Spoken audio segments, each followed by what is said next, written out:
সুন্দর সবুজ জঙ্গলে উঁচু গাছ, রঙিন ফুল আর শান্ত নদী বয়ে চলেছে।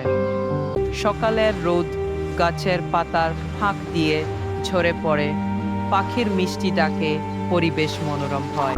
নদীর ধারে বড় দয়ালু হাতি সুর দিয়ে পানি ছিটিয়ে আনন্দ করছে। ছোট সাদা বিড়াল প্রজাপতির পেছনে দৌড়াচ্ছে। শান্ত হরিণ সবুজ ঘাস খাচ্ছে। শক্তিশালী বাঘ ধীরে হেঁটে সবার রক্ষকের ভূমিকায় আছে। নদীতে কুমির চুপচাপ ভেসে আছে। সময় গড়িয়ে সূর্যাস্ত নামে আকাশ সোনালি কমলা রঙে ভরে যায়। সব প্রাণী একসাথে নদীর ধারে জড়ো হয়। শান্তি ও বন্ধুত্বে ভরা এই জঙ্গল আমাদের শেখায় মিলেমিশে থাকলে পৃথিবী সবচেয়ে সুন্দর হয়।